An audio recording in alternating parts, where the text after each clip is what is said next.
Na denúncia, o procurador-geral explica como, no entender dele, o entorno político do presidente atuava em harmonia com Temer e com os interesses da organização criminosa em vários órgãos da administração pública.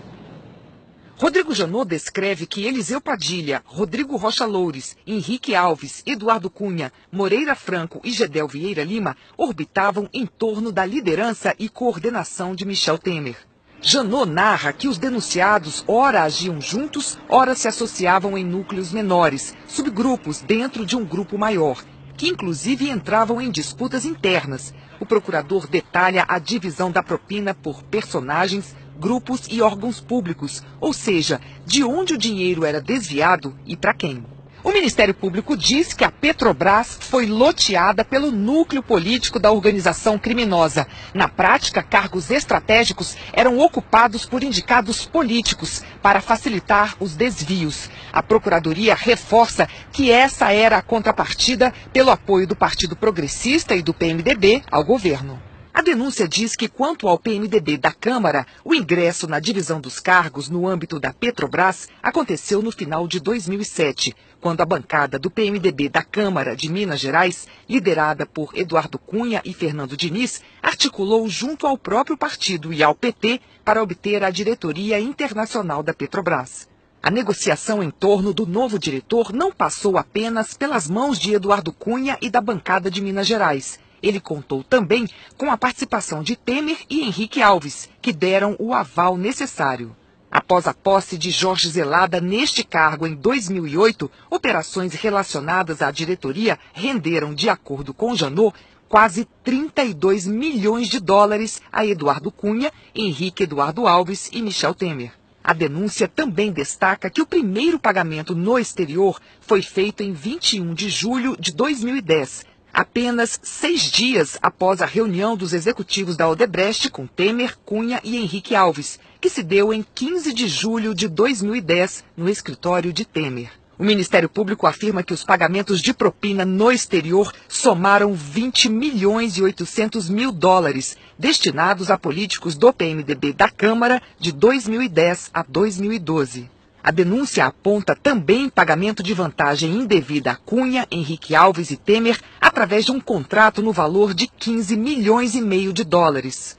Da Caixa Econômica Federal saiu a maior parte da propina identificada pelos investigadores. A Procuradoria diz que o ex-vice-presidente de fundos de governo e loteria, Fábio Cleto, indicado por Cunha para o cargo, atuava no fundo de investimento do FGTS, e o ex-ministro Gedel Vieira Lima atuava, à época, na vice-presidência de pessoas jurídicas. O doleiro Lúcio Funaro disse ter sido informado por Cunha de que Moreira Franco falou para Temer que isso, se referindo ao fundo do FGTS, seria uma oportunidade para fazer dinheiro e que, a partir daí, inicia uma briga entre o grupo de Cunha, Funaro e Henrique Alves contra Moreira Franco. O procurador afirma que, no âmbito do fundo de investimento do FGTS, entre 2011 e 2015, houve pagamento de propina no valor de 135 milhões e 800 mil reais. Na denúncia, o ex-ministro Gedel Vieira Lima é apontado como responsável por atuar na liberação de financiamentos, em troca de propina de pelo menos 10 empresas, muitas do grupo JIF de Joesley Batista.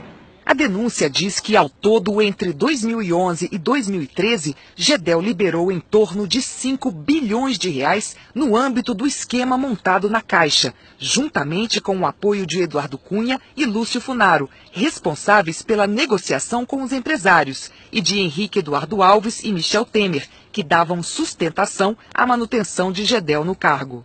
Ao todo, esse grupo arrecadou por volta de 170 milhões de reais em propina. Das empresas contratadas por Furnas, 14 efetuaram doações a candidatos, comitês e diretórios do PMDB nas eleições de 2010, num total de 14 milhões e 600 mil reais. E delatores como executivos da Odebrecht, Lúcio Funaro, confirmaram o pagamento de propinas relativas às obras de hidrelétricas no Rio Madeira, para Temer, Henrique Alves e Cunha. No Ministério da Integração Nacional, comandado de 2007 a 2010 por Gedel, o esquema atuava no Departamento Nacional de Obras contra a Seca, o DENOX. A denúncia aponta que a cobrança de propina no órgão era feita por interposta pessoa que, em nome de Henrique Eduardo Alves, cobrava das empresas que tinham negócios com o Denox um percentual em torno de 3% do contrato a título de propina, e que o mesmo percentual era cobrado em benefício de Gedel Vieira Lima.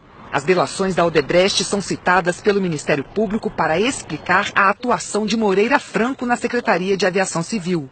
Em 2014, novas reuniões foram mantidas para discutir questões relativas à gestão do aeroporto do Galeão, e que Moreira fez uma solicitação de vantagem indevida à Odebrecht, 4 milhões de reais. O indicado por Moreira Franco para receber o dinheiro foi Eliseu Padilha.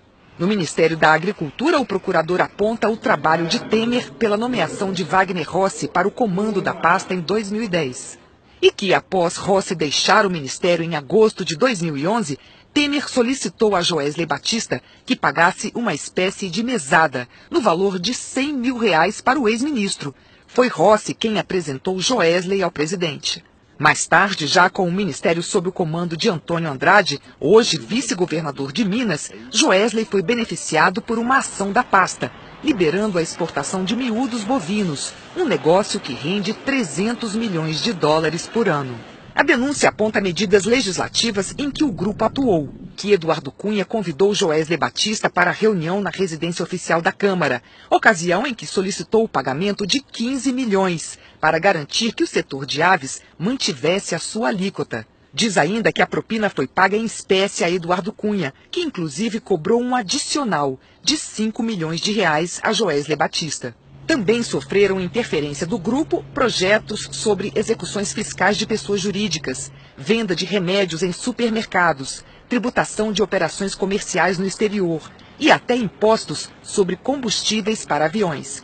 A denúncia aponta Eliseu Padilha e Eduardo Cunha como os principais articuladores do grupo nesta área. Rodrigo Janot afirma que a ascensão de Michel Temer à presidência gerou um rearranjo interno na organização criminosa, com integrantes do grupo sendo alçados ao primeiro escalão. E embora o núcleo político do PMDB da Câmara tenha sido afetado pelas investigações, isso não teve influência nos negócios escusos mantidos pelo grupo. E apenas novos articuladores foram escalados para o papel daqueles que foram afastados de suas funções.